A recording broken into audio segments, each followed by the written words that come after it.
It's time to mind your business with me, Jamillah Lodge. Tune in to find out how to mind your business with BEDC, special guest entrepreneurs, industry experts, and more. Brought to you by BEDC. Bermuda Business starts here.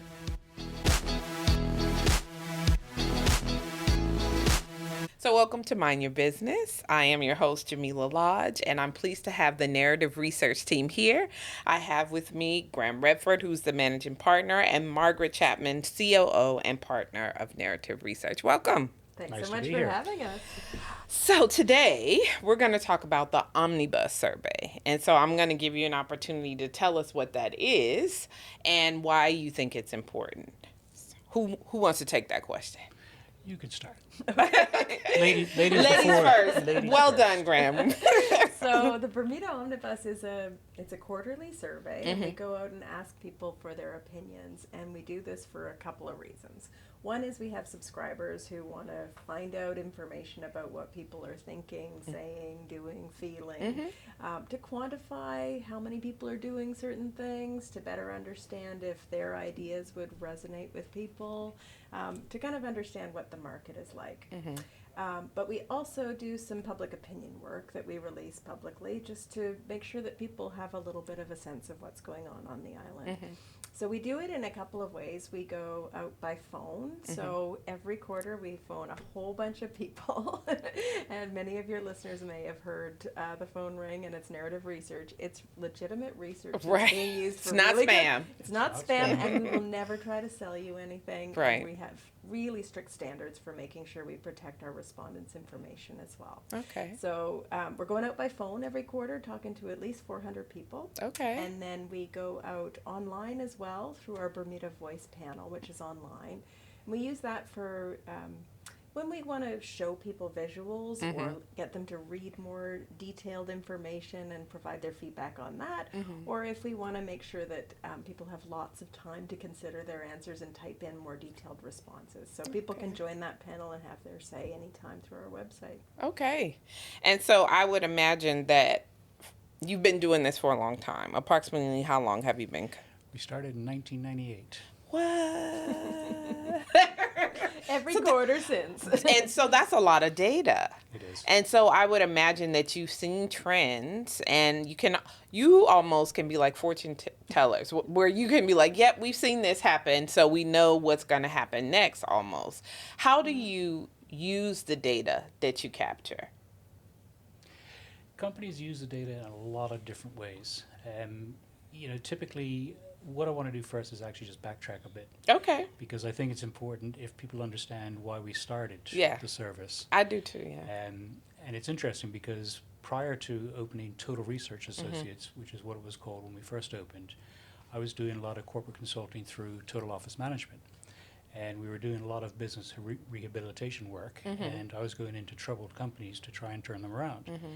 And without a doubt, every single company I went into, I was asking questions, who are your customers? What do they want? What are they willing to pay? What is it that they want? Because, to turn this company around, we may need to sell more. And there was no data. Absolutely none whatsoever available on the island. So kind of being an entrepreneur myself, I said, well, here's an opportunity. Right. So we established a relationship with Corporate Research Associates, as it was known at the time, based in Halifax. And we've had that relationship ever since. And narrative research is actually an offshoot or the same company, just rebranded. Okay. Margaret and her partner, Margaret, makes it easy for me. They bought the company in 2020. Okay. And rebranded to Narrative Research. Corporate Research Associates Canada had actually been in existence since 1976. Very well established, great brand reputation, so that's why we partnered with them. Margaret and Margaret took over from the retiring owner of Corporate Research, Don Mills, who's been to the island 30, 40 times probably at least. Still comes back as a regular visitor, which is good for us. And when they rebranded to Narrative Research, it only made sense for Total Research Associates to rebrand to Narrative Research Bermuda. Okay. So we've been doing the service, the Omnibus, since 1998, and it is, like you said, a huge amount of data. Yes. But companies use it for a variety of reasons, but a lot of testing products initiatives, awareness, brand awareness, brand equity, things around that nature. And then as Margaret said, we do a lot around kind of public policy and public sentiment, what people are thinking about the island, what they consider to be the most important issue, and just to get a real sense so that our clients can get a sense of how people are feeling about the island. You know what I think is interesting, because you're absolutely right. There are not a lot of places where you can actually get data. Like working in a space where you have entrepreneurs and someone who wants to start a business, they're saying, well, how many hair salons are there? I don't know, right? It's like there's no single point or single resource to provide them with that data. And so you're really just setting up on a whim or what you think. And I don't know, why is that? Why has data not been the first thing that people have in Bermuda? I have my own thoughts, but I'd love to see what you think. Certainly, I think that because the island, the way the island is structured, there's multiple organizations that capture bits and pieces. Yeah. So for argument's sake, if a company is limited liability, we can go to the registrar of companies. Right. But as you know, many companies aren't. You know, you have lot the of kind of the companies mom and aren't. pops, et cetera, Yeah. limited partnerships. So registrar of companies is a great source, but only for LLCs. Chamber of Commerce is another great organization that has a lot of information. But only for their members. But not everybody's a member. That's right. BDC, yourselves. Same you situation. have a lot of information, but there's no one central repository where I could go and say exactly how many salons are operating in Bermuda right now. Nobody has that. Nobody has that. No.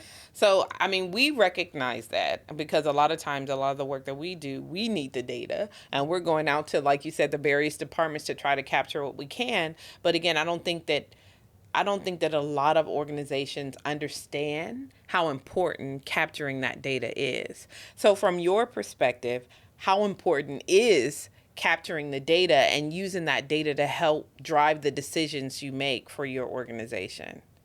Well, super. I mean, it's our whole business. Right. Is founded on making sure that people have the information they need. Someone once told me that the plural of anecdote is not data. Right. And I love that saying, because often people will start off with a business idea and it's based on an anecdote or a really good idea, but they don't really know whether it's going to fly. Right. And if there's a market for their product or service. So market research can be a really great step for an entrepreneur to find out, are people into what I'm trying to sell? Is there going to be a market for what I'm selling? Yeah. So it can be a little bit of an upfront cost, but it can save you so much, because you can understand, like, what age people are interested in my business or my product or my service. Where on the island is the best potential for me? So you can kind of test the waters without actually making the investment. And the same goes with advertising. We often test like messages for advertising before you spend the money to create it. You can be like, is this going to resonate with people? So we can test it out, and then you have the data to know, oh, okay, this is what people want to hear, and then you can go from there. It's so interesting, because we hear it all the time. People will travel away or travel abroad and be like, oh, I went to this great place. Yeah. We should do it in Bermuda. And I'm like, well, do you know that, people want what it is that you're trying to, they don't know. They just know they enjoyed it. And so, of course, if I enjoyed it, everybody else. And so we see the results of that. Like, a lot of times the businesses may not work because they haven't invested in that research. So let me ask you this. A lot of bigger companies, I think, understand the value of data and understand the research, and so would participate in the Omnibus and any other surveys that they would commission from you. But do you see smaller businesses reaching out, and do you even support those smaller businesses? So going back to what you said about understanding the market and whether there's a space for you to enter the market, do you see those smaller businesses? 100%. Yeah. And the great thing about an omnibus survey, I didn't know what that was before I did this, so just to explain what an omnibus is. Yes. It's not a bus. It's a survey that has a whole bunch of topics. So we might say, okay, now we're going to talk about this topic, and now moving on to something completely different. So if you're on the end of the phone doing one of our surveys, it might jump around a lot. But the reason is that sometimes we have really small businesses that have one or two questions that they want to ask. They might not have the budget to commission a whole survey on their own, but there's like 2 little pieces of information that are going to really help them. So they can commission question by question. That's awesome. So it's really affordable. Yeah. So that's, so we get lots of little businesses that want to, small businesses that want to test the waters. And absolutely, we work with them. We work with nonprofits as well. We've got A lot of nonprofit work. Yeah. Okay. I think that's great because, again, when you talk about small business or startups, you're talking about the cost of doing business in Bermuda. correct. And so, yes, it makes sense to do that work ahead of time, to do the research ahead of time. But sometimes they're like, okay, I got 2 nickels. Now, how am I going to That's right. spend this But money? sometimes banks or people who are going to fund the startup as Yeah, well that's a good need point. data and information for a business plan. So it can really help with someone who's got a great idea as well to like give them the proof Right. that there's a business case for Yeah. what they want to sell. That's a great point. So I want to ask you, because you've been doing this forever, what have been some of the most surprising insights that have come from the Omnibus Survey? Well, if we think historically, and this is kind of where I just have so much fun with this, is because, we test all kinds of initiatives before they happen. Right. So one that springs to mind was the introduction of seatbelts. Mm. So that's going back a little while. Oh, yeah. We're not dating you, Graham. No. And it was actually really quite surprising because between all the demographics that we capture, there were some really stark differences in opinion between people either supporting the concept at the time Right. or not supporting the concept at the time. So we look at things like that and you just say, now it's just second nature. It's You second nature. wouldn't even think about asking that Correct. question now. Correct. Ban on smoking in public places Mm. was another one. Again, not surprisingly, the people who did smoke weren't supporting the ban. Of course. or the concept of the ban. Right. So we see lots of things like that in kind of lifestyle behaviors. Certainly more recently, obviously with COVID, we've seen dramatic changes in purchasing behaviors.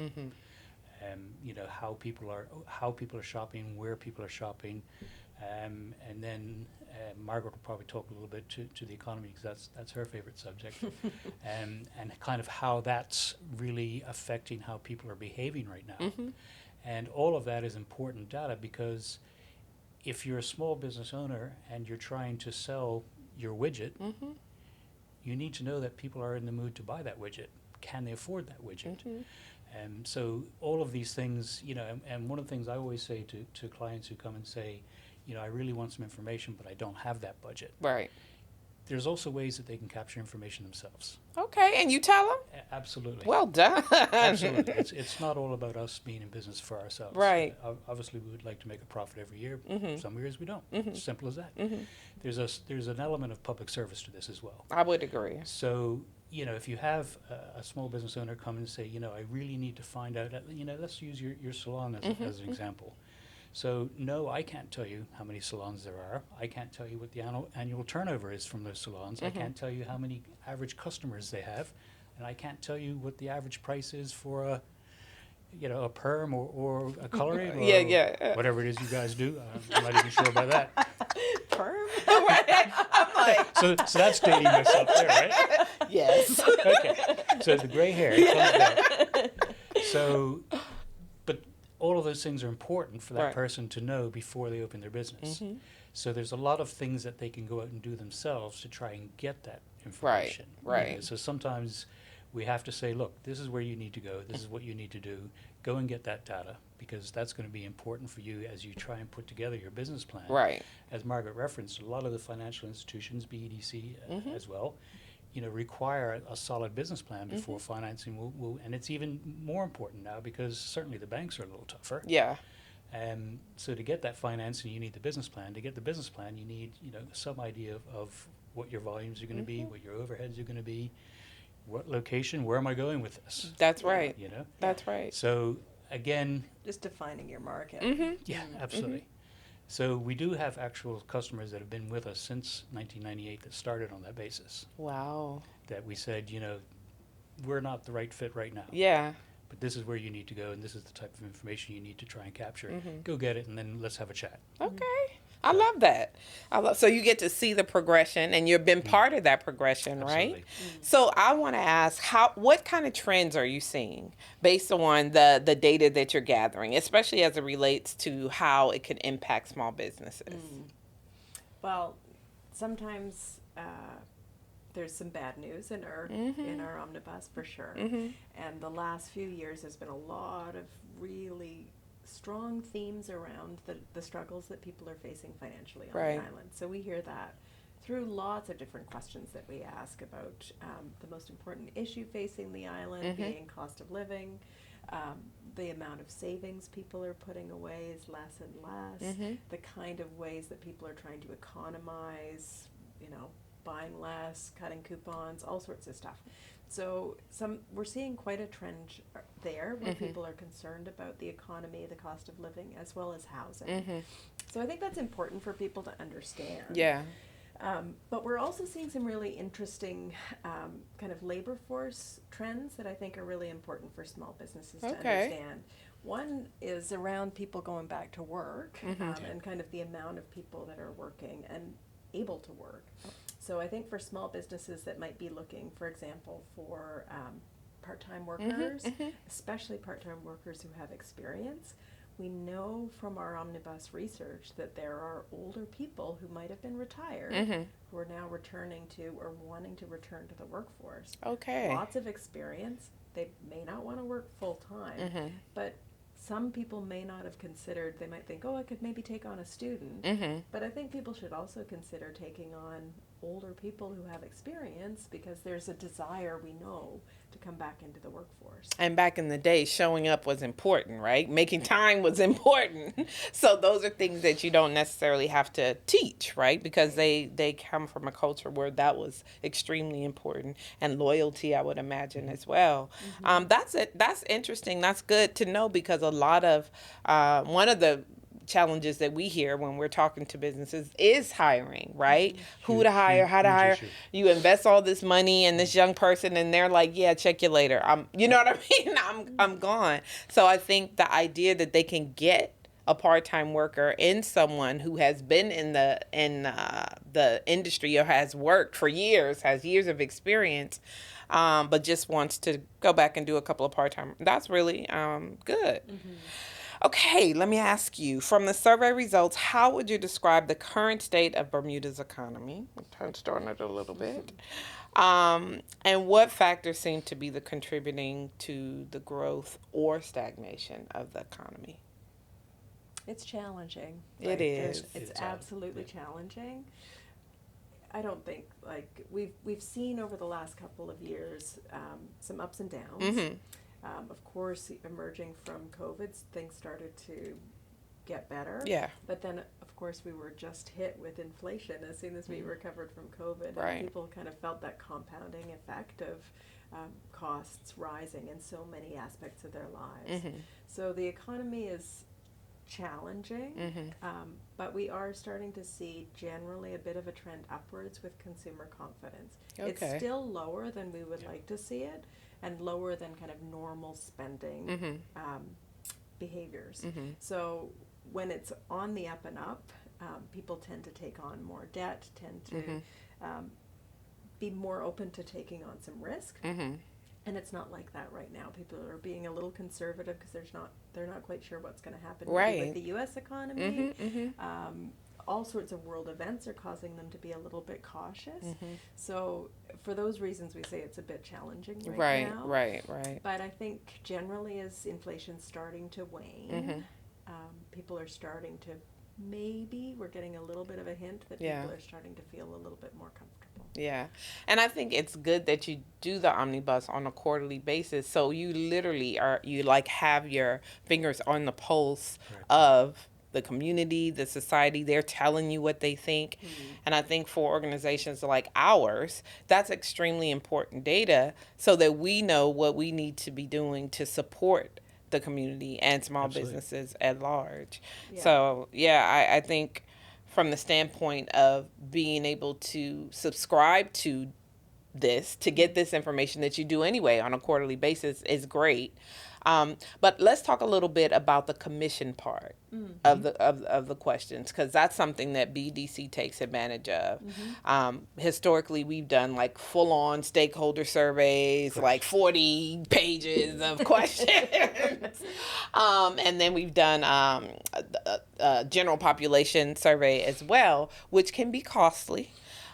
So I think the fact that you have the Omnibus survey, which does a kind of a touch point to a lot of the questions we would ask anyway, and then we get to add our bespoke kind of specific questions, it's great. Can you talk a little bit about why you started doing that and why you added that to your service offering? Yeah, absolutely. I mean, it really came down to a question of cost.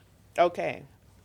Again, if we look at the what we were talking about earlier between the large businesses and kind of the smaller businesses, they just can't afford to do a custom telephone survey. It is a costly exercise and time consuming. So giving them the ability to commission 1, 2, 3, 4 questions gives them obviously the opportunity to capture the data, but specific data. So a lot of businesses, unfortunately, may not be interested in what residents are thinking about their household economy or what residents are thinking about the island's economy. But they may be very interested on how often they get their hair done. Right. So let's just ask that one question, because that's going to give me an indication of what potential demand might be for that product.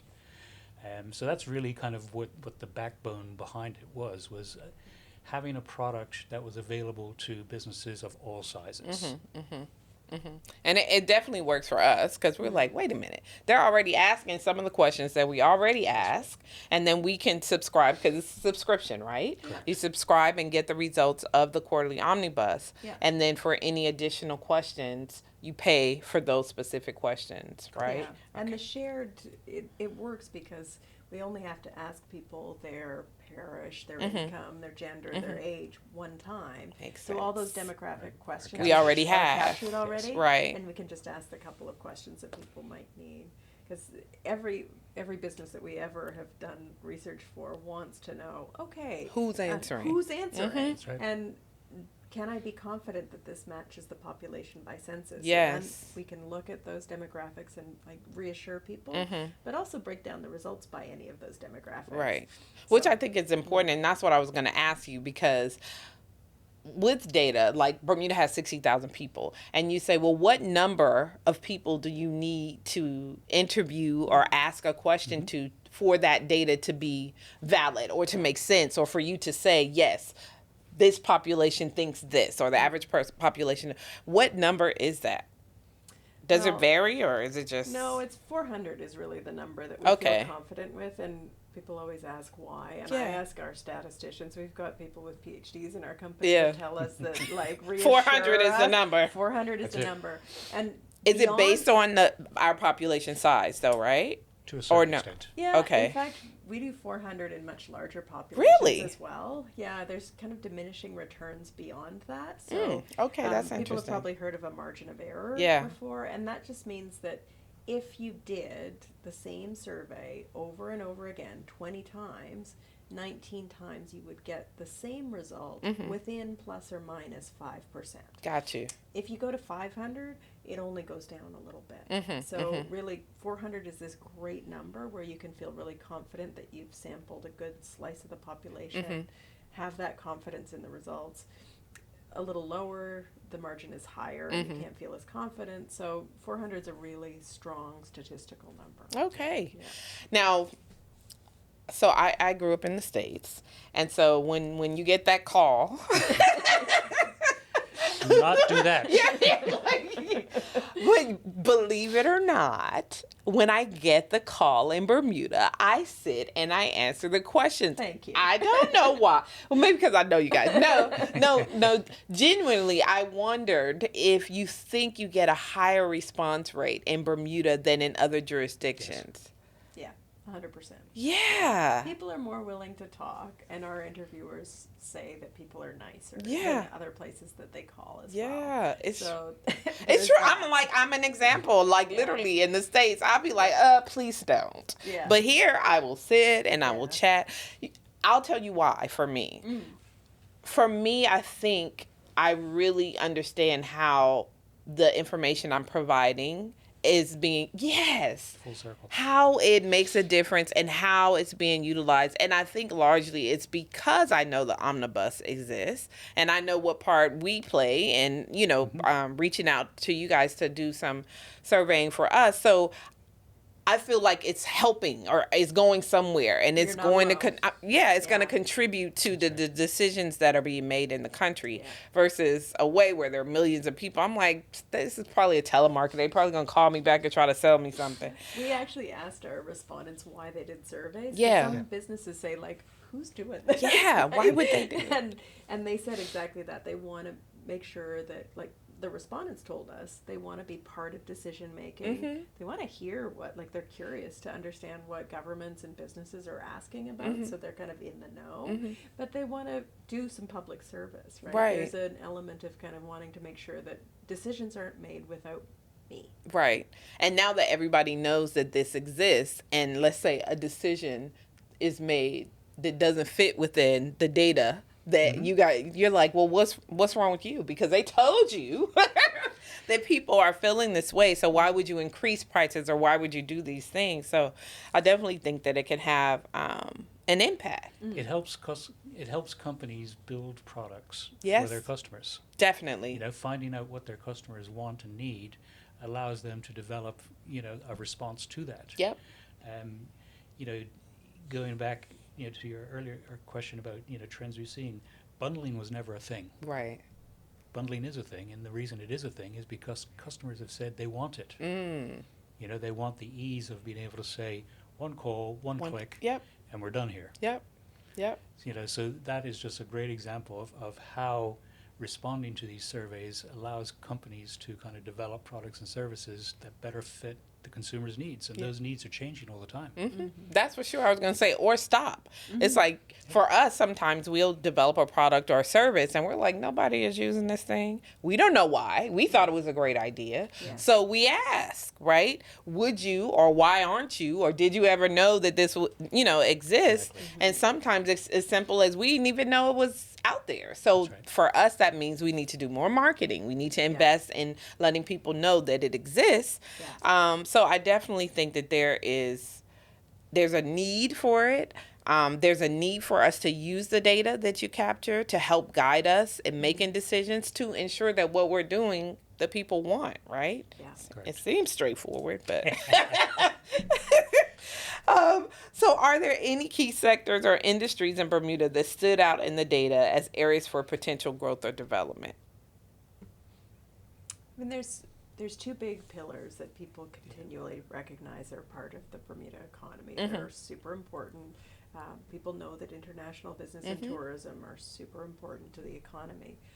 But those two sectors can't operate on their own. Correct. All of the support services and products that need to be present to keep things going. So Absolutely. yeah, there's absolutely a recognition that there's all sorts of local businesses that people are really interested in supporting. And we've seen over the course of the last few years, it grew substantially during the pandemic and has stayed. There's this really strong interest in supporting local. Yeah. So from everything from making sure that people are buying local products and supporting local entrepreneurs, people want to do that. Yeah. It makes a difference. Absolutely. It makes a difference because, like you said, those big businesses can come, but if they can't find the services that they need, it doesn't make their stay here as enjoyable as it could be. And so our stakeholders are typically the ones that are providing those services, right? Like you said, the mom and pops, Bermuda-made products and services. So all of that is integral to the economy. We all contribute in our own way. So how can BDC and other organizations continue to leverage data to support business growth in Bermuda, especially for the new and smaller businesses? I think it's important to recognize that we do actually have some corporate sponsors that commission studies Okay. where the results are shared, with business owners. I'd like to give a little bit of a shout out to Chamber of Commerce and their sponsor HSBC that does an annual business confidence study. And the BDC have shared that with their membership as well. Things like that are incredibly important because, obviously the supporting sponsors recognize that businesses have a need for that information. The more dialogue that we can have around challenges that businesses are facing in the current climate, there's a lot of intellectual capital on the island. I don't think there's a problem on this island that we can't solve. Right. We have the horsepower to do it. It's a matter of talking about it or recognizing what the issues are, recognizing that there are common issues between everything from small business all the way up to the large international business. Recognizing what those issues are, talking about those issues, and trying, together to come up with a solution. Right. And for companies to be able to say, I'm willing to sponsor this as a platform for people to be able to share their opinions, so that collectively we can kind of look at this and say, how do we make a change? Because sometimes change is really needed. And sometimes you don't know what change is needed. So you have to ask and you have to get others involved in that process. So I think sharing the information out creates the opportunity for dialogue, for conversations to be had, and for solutions to be created to whatever the problems that we all face. We all live here. That's right. Most Knowing of where it. you stand. Yes, Knowing exactly. Where you stand. Exactly. There's also it's a really kind of tactical way that people can better understand what to do, but we collect all sorts of media information that's really important, so that people can understand how people on the island are consume information, where they're getting their information from. So I think that's really important too, to make sure that there's good communication, and as well as like entrepreneurs understanding how to talk to their customers. Yeah, I think that's extremely important. Going back to what you said earlier, where you were looking for the data and it just wasn't there, I think, a lot of companies got into the habit of just doing, and if there's no competition, or you're the only person in the game, it's like, why do I need to tell you how many people are listening to, my show or whatever the case may be? And now with the internet and with so many other outlets to get your information out there, I think you have to be able to say, this is why you should pay me to do X, Y, and Z, or this is why you should advertise with me. And the only way to do that is to be able to capture that data. You can prove it. Yeah, I can show you, right. I mean, gone are the days where you open a business, you open your doors, and everybody you place ads in the media that you hope are working. Yeah. Now we're able to track, how is that really translating into, foot traffic? How is that translating into online sales? What are the KPIs? What are the metrics? We can prove that this is working for you, and getting timely information allows companies to be able to change their budgets, change their focuses, change their media spends, align them better with their customers' demographic data, and do it quickly. Yes. Rather than waiting for 6 months and saying, well, that didn't really work, did it?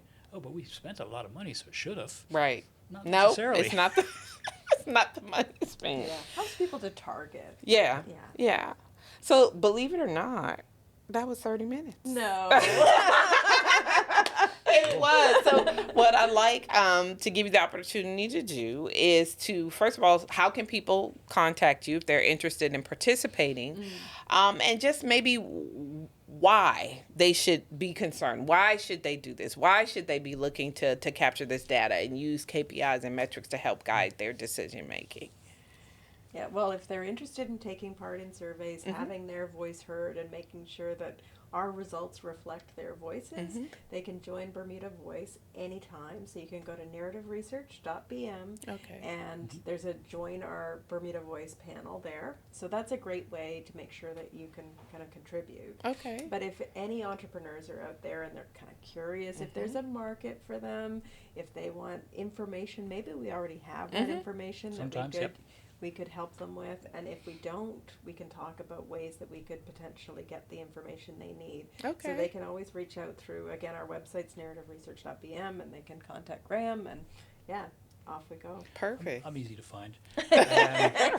One important point, though, is that I think potential respondents might want to be aware of is we don't inundate you with surveys if you join the panel. It's typically once a quarter. Okay. Yeah, for a year. So we're not bugging you every Can week handle to that. do. So that's probably why I important. answered too, right? And then, of course, if Yeah. you do get a call on a quarterly basis, Yes. what we're going to try and do more of now, because obviously there has been a huge increase in kind of the scams and the phishing, is we're actually going to do more media work ourselves before we go into field, so that people know that To expect it. if they get Yeah. this number That's a calls good them, idea. then this is what it is, and it Right. is legitimate. And if they're still unsure, they can call me at any time. Right. Which, and we do get a number of calls a day, dozen Yeah. or so calls. People To saying, say, was it you? Yeah. Yeah. yeah, exactly. Yeah. Good. I love the fact that Bermuda is still small enough where you can do that and you can answer on the phone and be like, yep, that was us. And they feel more confident about it. So I love that. Listen, thank you both for being here, talking a little bit about what you do, how it impacts the Bermuda economy and our stakeholders. And we look forward to having continued conversations and to continue to partner with you. But thanks for minding your business with us today. Thank you, Jamillah. And remember, if you don't mind your business, Who will? thanks for tuning in to Mind Your Business with me, your host, Jamillah Lodge. Tune in next week, Thursday at 4 p.m. because if you don't mind your business, who will? Mind Your Business is brought to you by BEDC. Bermuda Business starts here.